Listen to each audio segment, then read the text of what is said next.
everybody. Today is Monday, the 24th of June. I'm recording another astrology video today, and it's going to be on the topic of Saturn stationing retrograde in Pisces, which happens near the end of the month, June 30th, and it will be retrograde for a few months. I think it's into November. And the whole time Saturn is retrograde, it's going to be in a square to Jupiter in Gemini. And this is interesting for a number of reasons, namely because Jupiter is the traditional ruler of Pisces.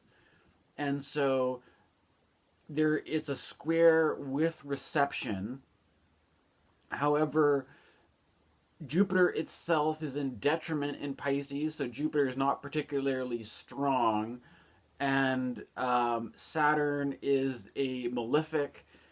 Jupiter and Saturn were seen to be kind of like, the mythology is that Saturn was Kronos, the old patriarch of the gods, and Jupiter was the one who usurped him and is the kind of the benevolent patriarch of the gods. So there's this kind of like dynamic with Jupiter and Saturn where Jupiter tends to represent growth and expansion and this kind of benevolent altruism, whereas Saturn, on the other hand, usually represents restrictive forces or limitations and obstacles, although there's obviously more depth to Saturn than that, but that's basically how these two planets contrast each other.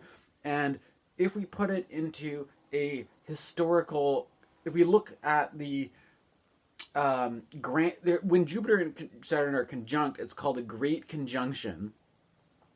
That before the outer planets Uranus, Neptune, and Pluto were discovered, the ancient astrologers had Jupiter and Saturn as the farthest outmost planets, and these planets together, when you put them together, they represented things that were happening on the scale of civilizations, kingdoms, governments, things like that.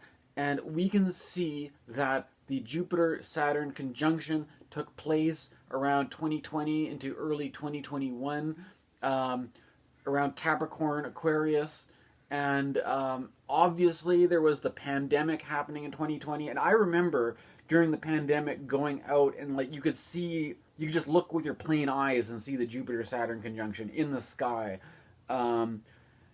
So that was a factor during the pandemic, and this is one of the interesting things where you can kind of see that the astrology really does work in a way because of the way the Jupiter-Saturn conjunction timed up with the pandemic, and how there's a great social shift that happened around there.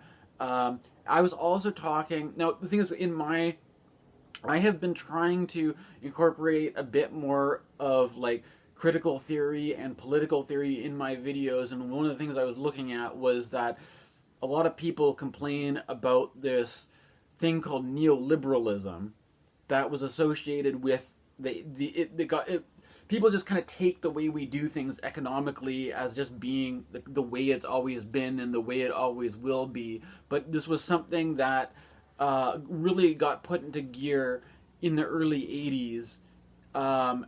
There's a certain kind of economic problems happening in the 1970s, and then in response to that you had Reagan and Thatcher introducing the neoliberal economic policy, and this happened when there was a Jupiter-Saturn conjunction in Libra, right? And so this is something I've been, this isn't the first time I've mentioned this. I'm just kind of going over this for context on this larger dynamic, right? Now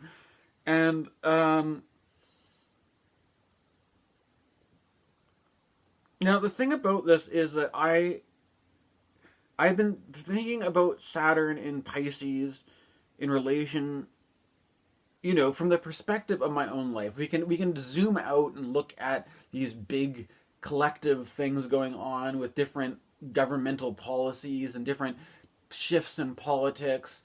And there's something about the square as being like the opening from this is like the quarter first quarter of the Jupiter-Saturn cycle since the pandemic, and we've got a number of elections happening. We could have a number of political changes to expect around this. And so I'll be keeping that in mind.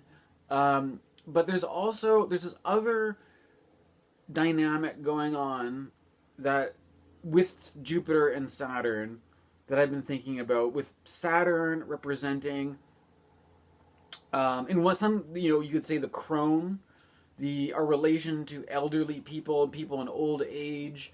And I'm looking in my own life that I'm living with my mother, who's turning 70 years old this year. And that, obviously different people, aging is not the same for everybody, that different people have different,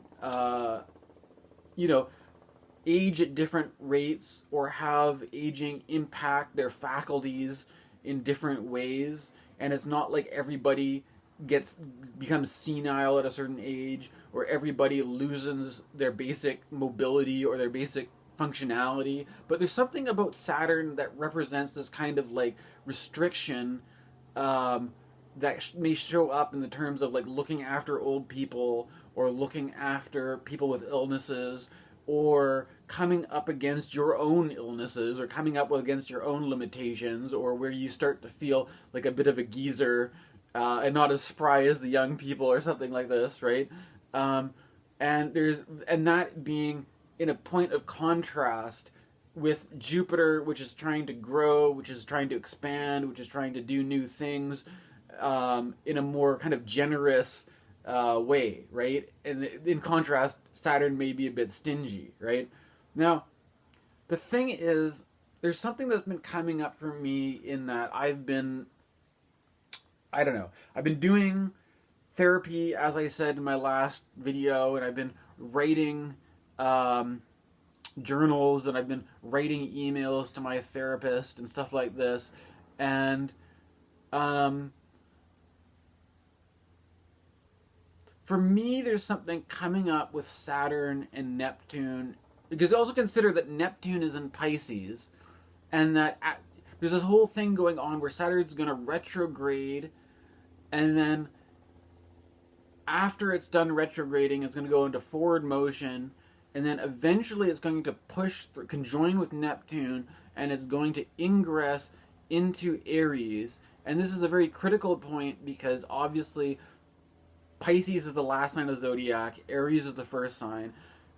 The spring equinox, if we're doing, like I'm doing tropical astrology, so the spring equinox is associated with a 0 Aries point. However, that's kind of drifted a little. We're not going to get into that. It's kind of too much nitty-gritty details. If you want to go sidereal, that's another story. But the point is it's a critical point of the zodiac. And there's some kind of tension that I find around all these dynamics, especially considering what happened during COVID, what happened during the Jupiter-Saturn conjunction, and this opening square. And I feel like there are certain things that I want to talk about, but I don't know if I get it. Like, if I get into these things, maybe it will just cause trouble, but nonetheless, these things are on my mind. And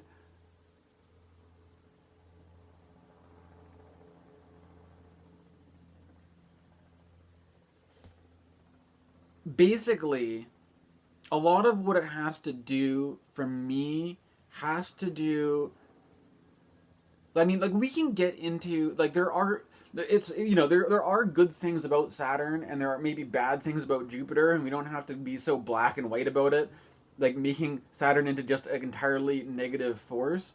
But there is some kind of thing going on with the Jupiter-Saturn dynamic, and Saturn relating to either like ignorance or stupidity or slowness or inability to do things, versus the Jupiter as the will to expand, the will to do things, the will to create changes, the will to evolve, and like that kind of tension, right?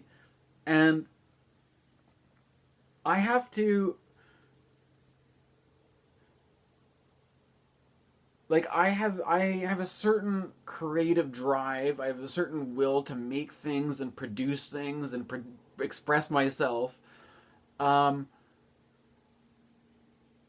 However, I keep running into this sort of obstacle, and I think it's not just like it's also like the idea of the creative force in terms of like how you're choosing to live your life, um, and what you want to do with your life, and there's something to do with Saturn about being about like what I'm talking about, like with ignorance and stupidity and limitations and stuff like that. Is that I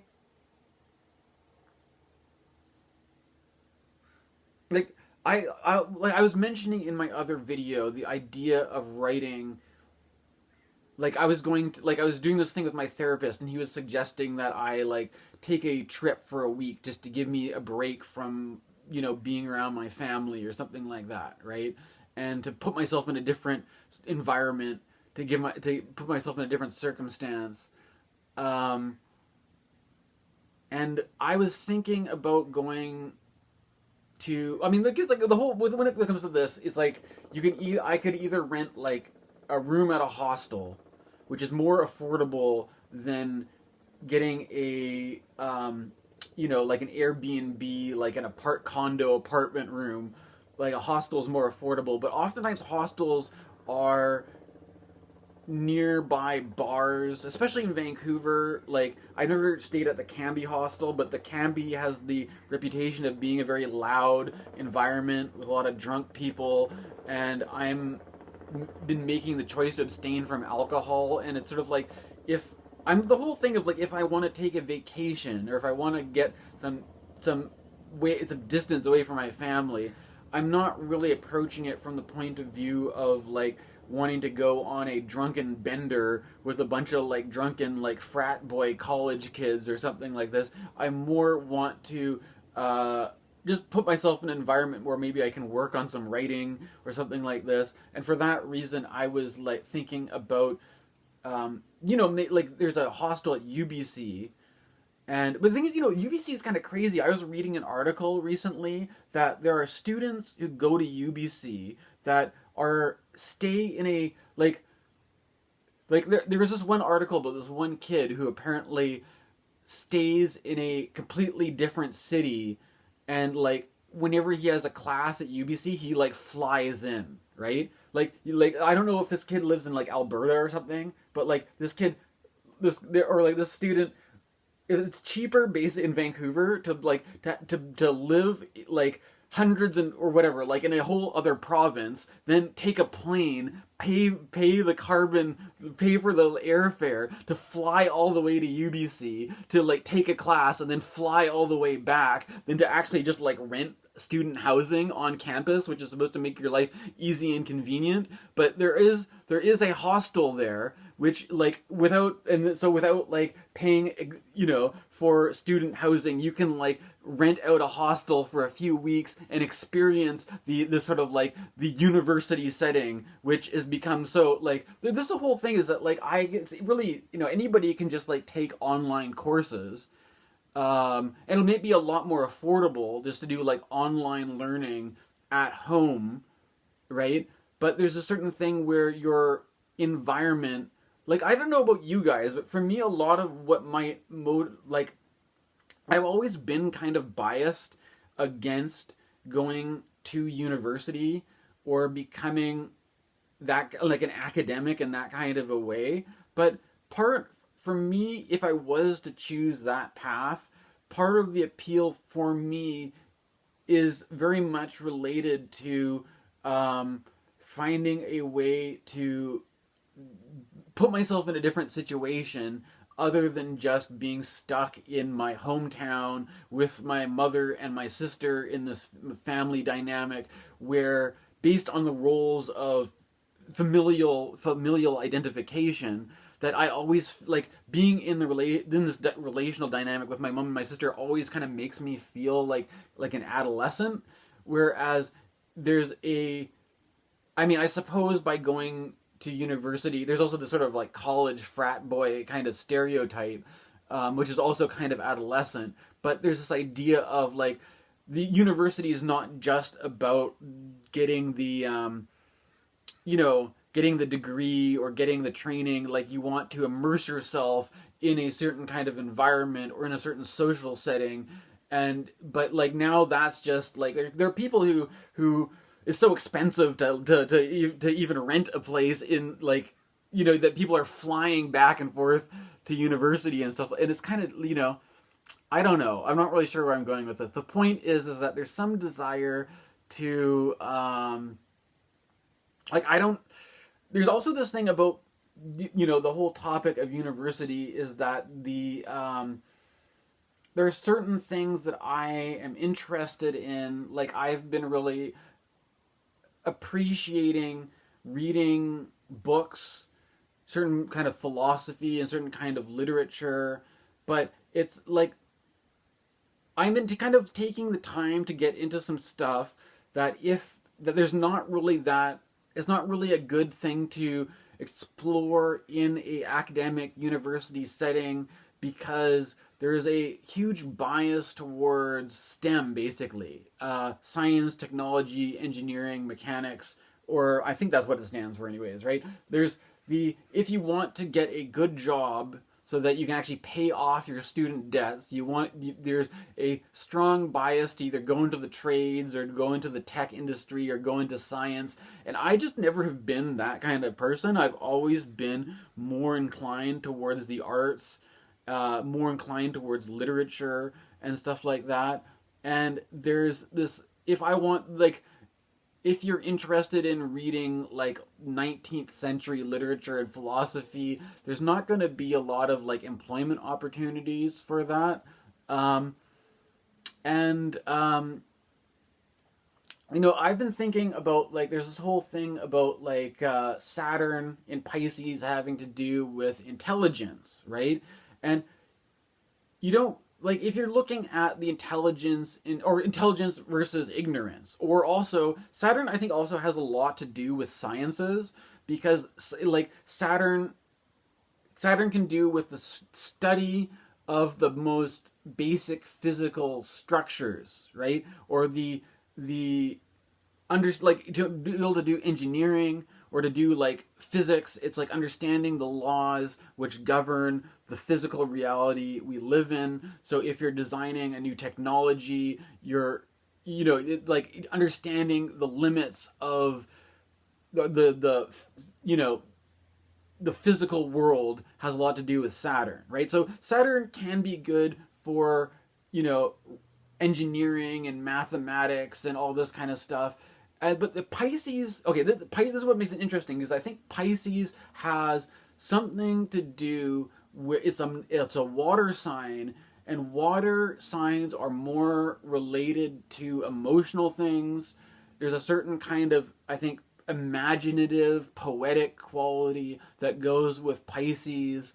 That's a bit more romantic. That is maybe not just to do with the, like Saturn. Like Saturn, you think of very down-to-earth practical things, but Pisces is a bit more imaginative, a bit more romantic. And then when you put Neptune there, there's a certain kind of idealism, right?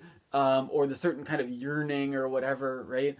And the thing about, like, if you are wanting to make a better life for yourself, if you want to create you're making intelligent choices about your future to forge a path where you will live a life of prosperity and success.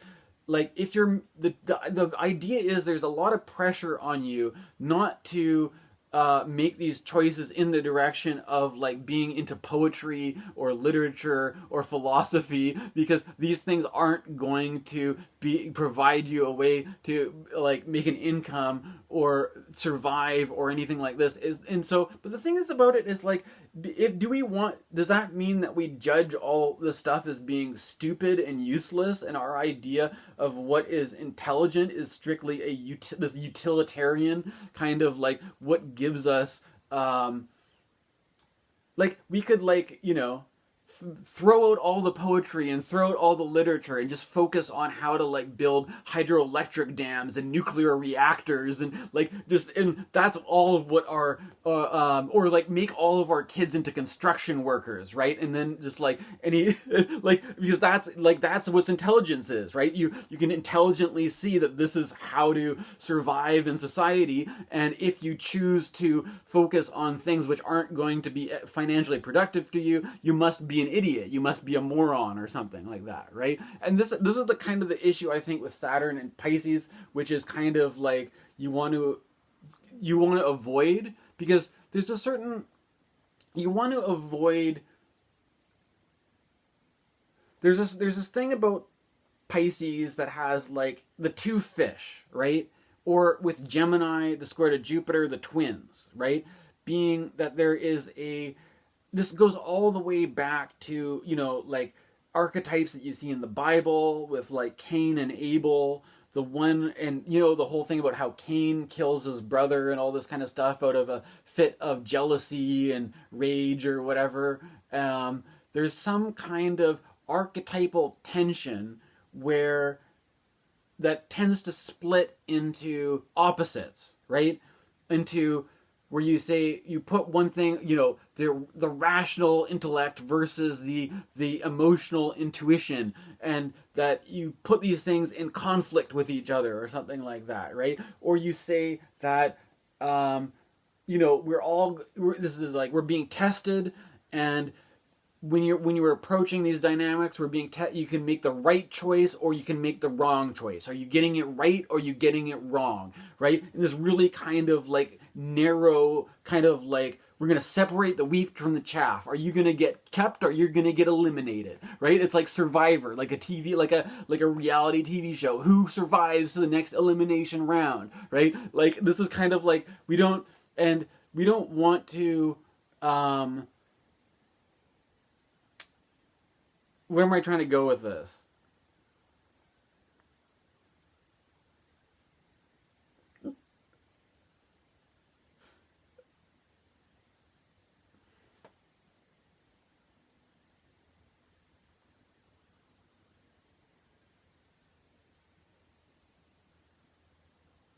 I'm just going to back it up here, right? I'm going to back it up a little bit.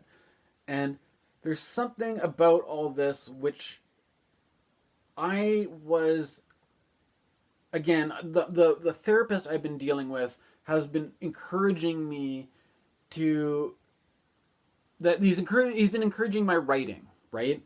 And I do have a WordPress blog that I don't use very much, but I've been thinking about starting a Substack. But to be honest, I don't read Substacks very often. And there's something, I mean, I have heard that Substack has good like monetization options, that if you can get a bunch of people subscribing, or if you're able to like get that ball rolling in terms of people supporting you on Substack, it's possible to make money off of it. But to be honest, I don't read Substacks very much, and the people that I do know that write Substack posts, like I'm not very impressed by Substack, or at least I'm not very, like, no, whatever. Maybe that's getting off track too. The point, where am I going with all this? There's something about the things that I would write about and the kind of audience that I have in relation to, let's just go for it, mental health stuff, right? There's some kind of tension in this whole issue of being like, I'm going to write blog posts talking, or like I have some sort of fixation anyways on the whole issue around psychiatric diagnosis and all that kind of stuff. I'm focusing more on this astrology stuff because it's been a way for me to like move away from that and kind of like move in a different direction. And I have just, I could be writing an astrology blog with like typing out words, but I prefer to do it like this, right? And there are a lot of people I've noticed who just do video blogs, right? when it comes to writing, starting an actual, like, doing writing stuff, I've been going through certain things that I would have to write about in terms of writing about psych diagnosis and mental health, and I keep running into this certain problem, and to address this problem, I started using ChatGPT, and I started asking ChatGPT to recommend me recommendations for, YouTubers or content creators or podcasts that had to do with mental health and psychiatric diagnosis and stuff like this. And so ChatGPT recommended this podcast to me that's called, I think it's called A Bipolar, a Schizophrenic, and a Podcast. And then I found this episode that I honestly did not listen to the whole thing, because listening to the first bit of it gave me basically what I was looking for. And what it was addressing a stereotype around bipolar and schizophrenia that had to do with a stereotype around stupidity or dumbness or intellectual disabilities, right? And one of the guy who was bipolar was saying that he finds it difficult to read because of his medication. That for whatever reason, because of his medication, he doesn't have the ability to focus on reading books all the way through, and there's a tendency for him just not to read because of that.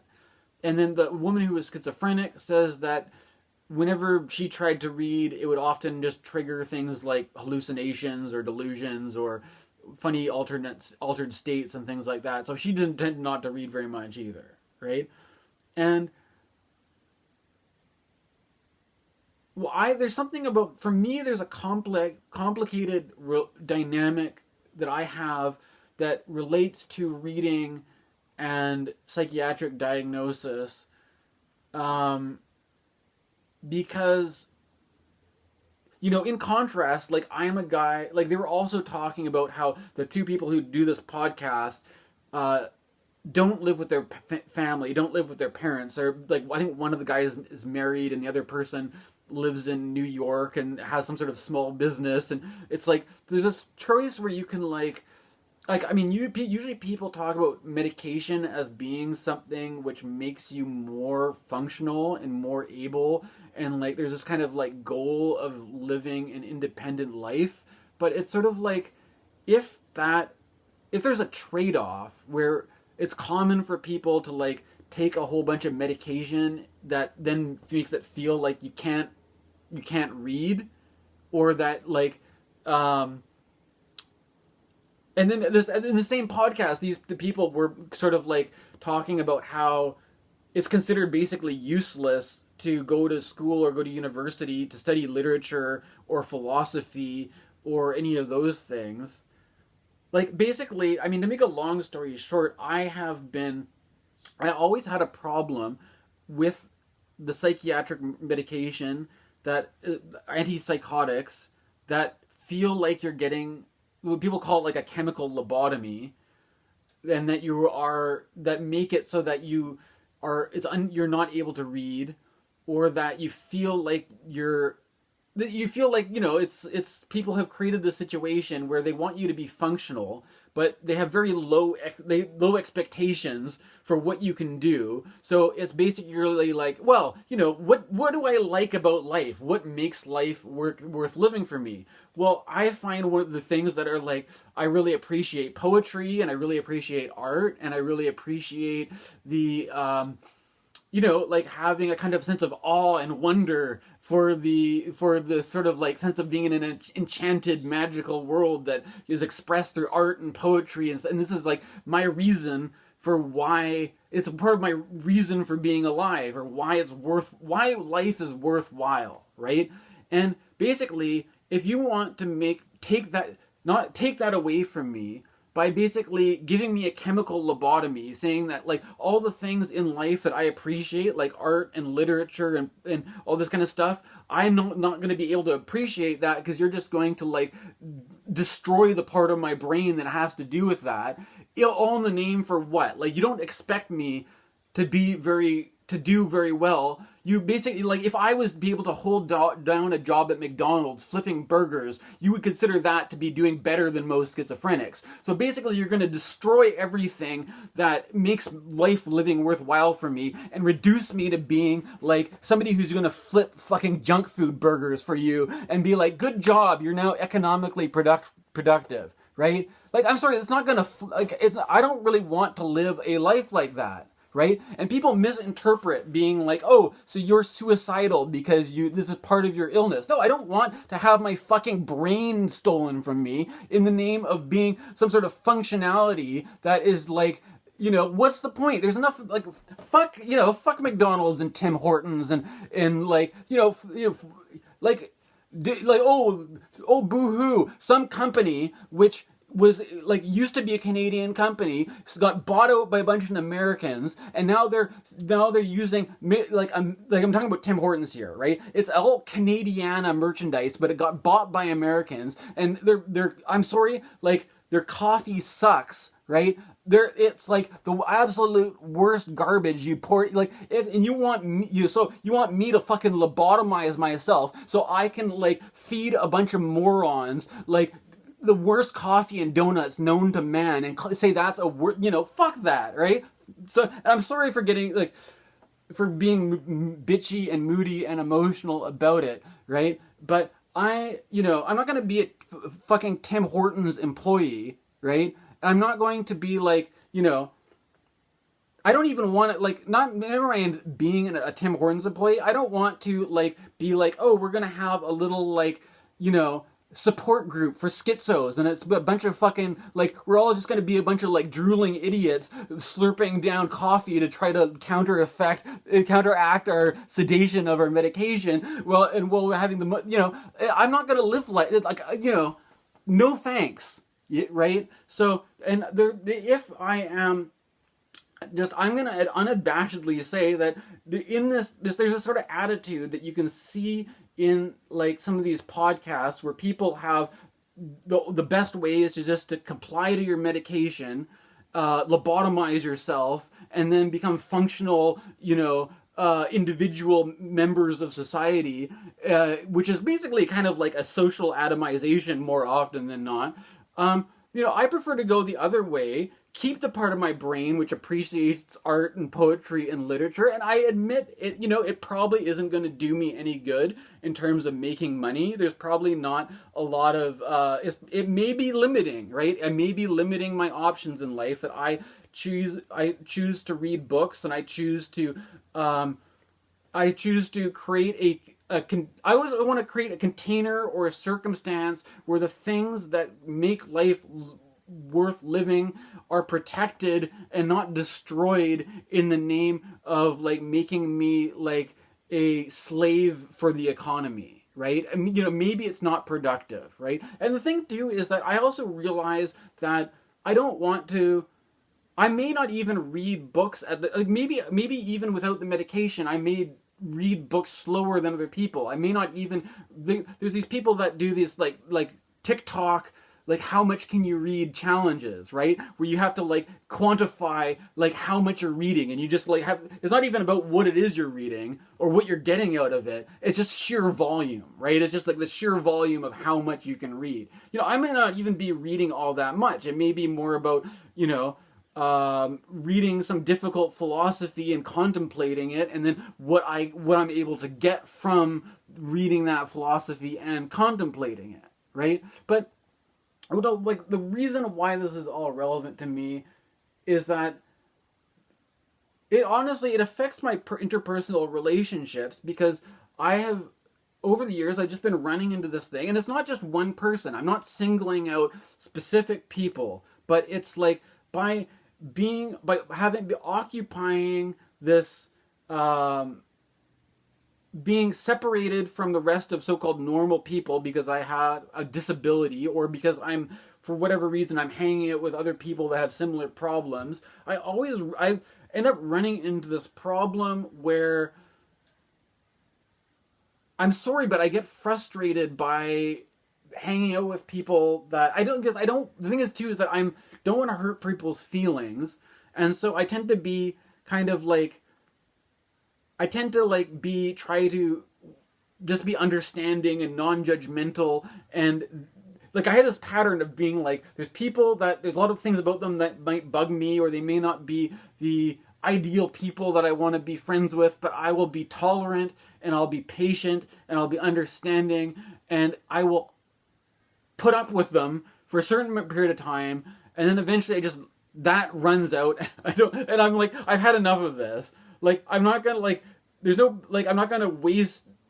I don't want to just be like have my entire social life being defined by wishing I wasn't stuck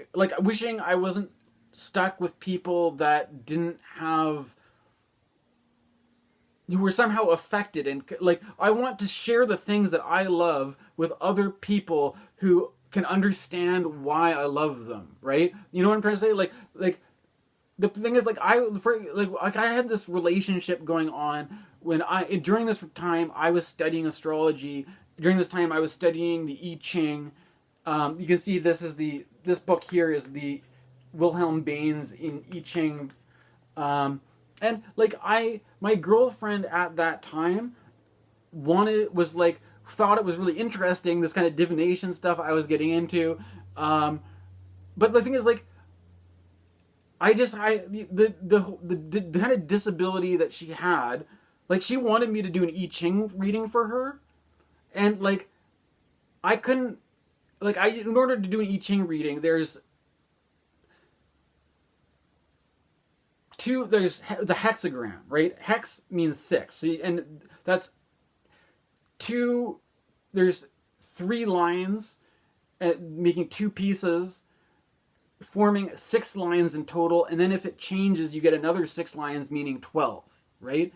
And so if you have a changing hexagram, you have to go through 12 lines, and you need to, and there's it's not just understanding it intellectually, but it's having the present, like a certain kind of presence where you are being present with the information. It's kind of almost like poetry. You're being present with it, and you're contemplating it, and getting through the whole thing.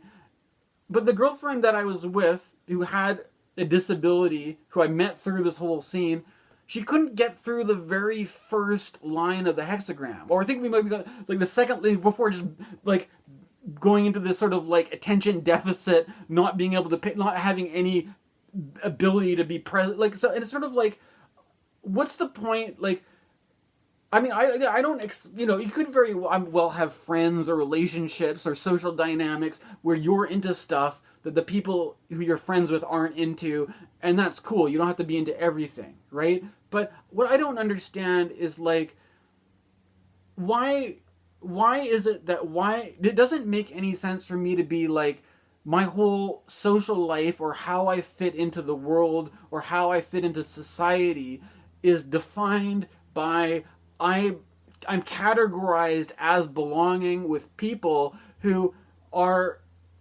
based on, it seems like a complete misunderstanding, because it's sort of like what defines the people that I supposedly fit in with is that they have absolutely no capacity to do the things that to share with me the things that I find the most valuable, right?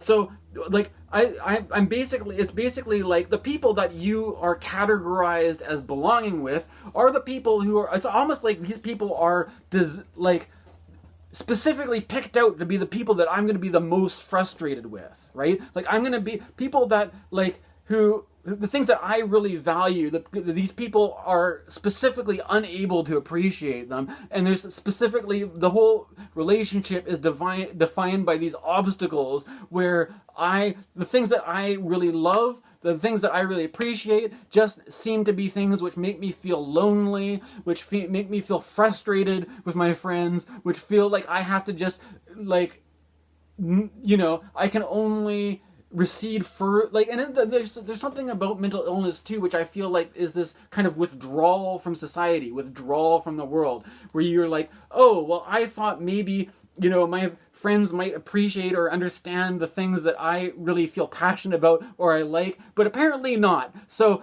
I mean, apparently, in order to protect the things that I feel passionate or interested in with, I just have to withdraw from all these people because they're a bunch of morons, they're a bunch of idiots, and I don't want to hurt people's feelings though too. So then I feel bad for thinking negative thing, or you know, it's just this big fucking mess. That is like, it would have been so much easier if I just never was categorized with these people in the first place, right? But the thing is, it's like, so it's like I'm thinking anyways of like, and this is basically one of the issues around me. Like, I don't want to write things. Like, if all the people that follow me on the internet, that follow me on social media, are people who have intellectual disabilities, who then, if I try to express things that if I want to, like, this is something that I find valuable. This is something that lights me up, that I want to share with the world, and then the rest of the people just hate me because they think I'm showing off, or the people that follow me, like, I wanted like, it's as if you were like a, you know, you want to, like, success, you want to do well, you want to achieve something, you want to do, but it's like every time you try to achieve, people just hate you because you're trying to do good. And you're like, why? Who the hell do you think you are for trying to do something that's good? And you think you're so better from all of us people, and you think you're like, you know, we have to take medication so we can, you know, work our functional jobs, and you know, and you're just some little loser who lives at his mom's house, right? And you know, and what a fucking chump. The guy just lives with his mom and he reads lots of books and he thinks he's better than us because we take medication that makes us so we can't read, but we can now fucking flip burgers at Tim Hortons. And he thinks he, like, you know, this is the whole thing of like, why I don't want to write anything. I don't want to, no, I'm not going to write blogs for these people. I don't want to write blogs if people are just going to be upset at me for trying to be smart. What's the point? Like, what is the point of trying to do anything intelligent if all it does is makes people angry at you, make people hate you, makes people resent you, anything that, and it's like you want to have a social life where you can share these things with other people, but then all the people just hate you because because you think they're dumb and their feelings are hurt because you're just focused, you know, no, it's like, I don't want this. I don't want to be in this situation. I want to have people that I can share things with that actually appreciate them, and not run into this whole thing about like, I'm better than you, you know, I'm smarter than you, or that, like, or, you know, this is superiority complex. But like, the whole thing is like, with social media, before I got involved in like things around radical mental health and spiritual emergency and all this kind of stuff, I didn't use social media at all. I was just, you know, it gave me an opportunity to actually connect. There's this kind of problem that it's kind of like, it's also, I think when it comes to, there's this whole issue about Saturn and Pisces, about like having this very rigid idea of what is intelligent and what is, you know, like there's this whole thing about when it comes to doing astrology, that like some people might think that like the only people who believe in astrology are a bunch of morons. Right? Or people might think that like, if you are doing natal charts for people, then what you're doing is you're like taking advantage of impressionable, stupid people, right? That there are people that like don't know any better, and like you are just some sort of hustler, and you're hustling all these ignorant, dumb people by playing on their superstitions or something, right? And this is something I'm trying to bring it back to the astrology, because I think that with Saturn and Neptune and Pisces, there is a problem where it could be a very, very simple version of what is true and what is false, what is real, what is not real, what is intelligent, what is not intelligent, right? And if you're just like, oh, what is intelligent is what is going to give you the ability, like, obviously, it's like a no-brainer that people want to have prosperity in life.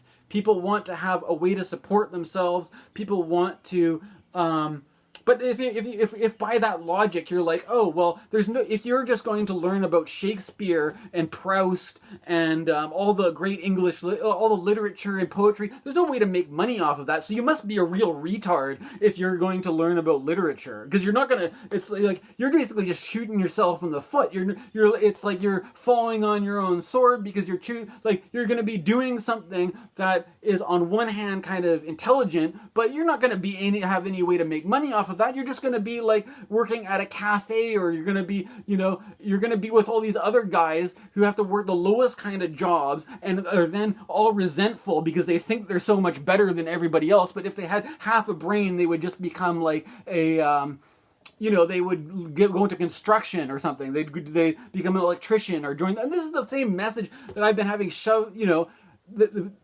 shoved onto me since I was a kid, right? That like there's no point in trying to like learn about these like whatever, like arts and culture and all this, like, because there's no money in it, right? But it's sort of like, I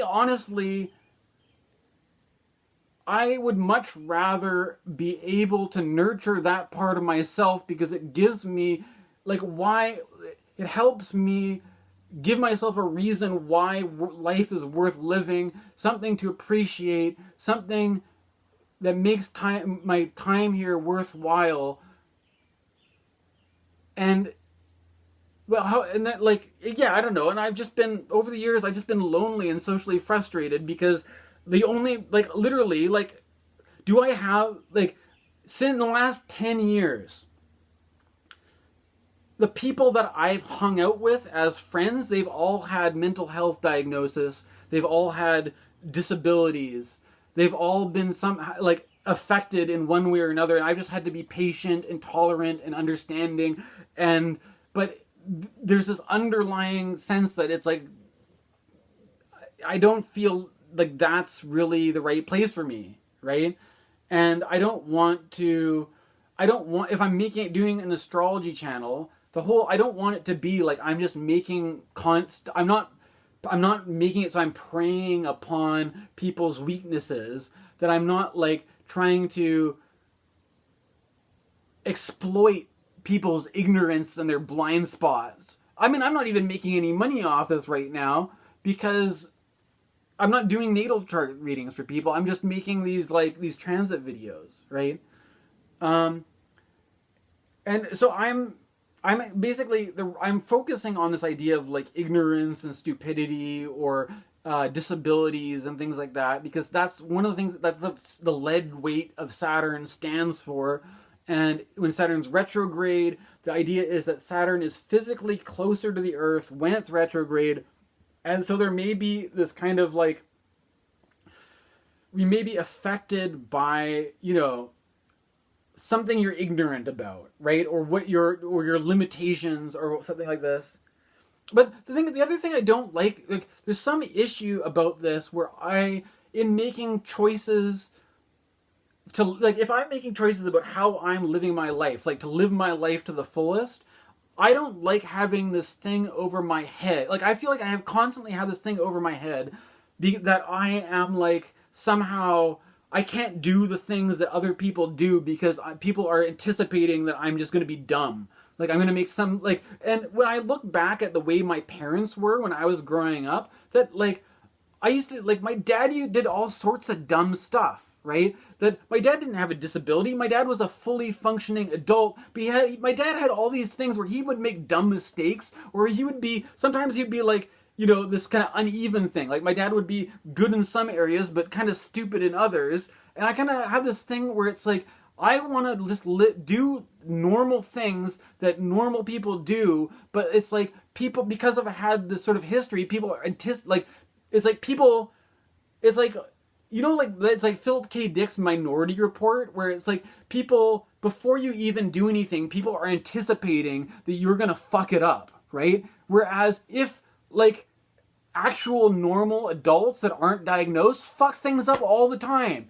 People, everyday normal people are not perfect. You have a certain room of error, you have a certain room of misunderstanding, but there's a certain thing of where it's like, I feel like there's so much pressure on me to get everything right and make no mistakes and not have a bad time with anything, that it's like, I feel like I don't even know where this comes from, right? But like, it's one thing,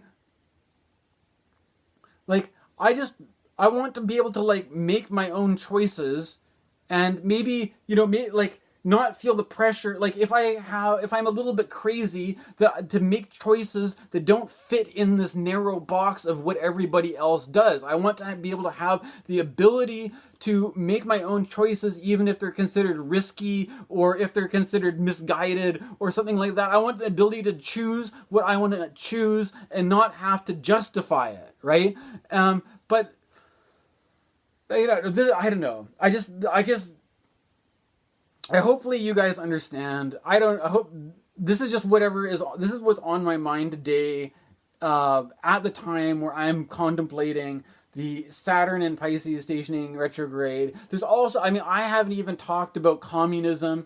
There's some other, you know, you could throw it and push it in that direction, because the Russian Revolution happened on a Saturn-Neptune conjunction.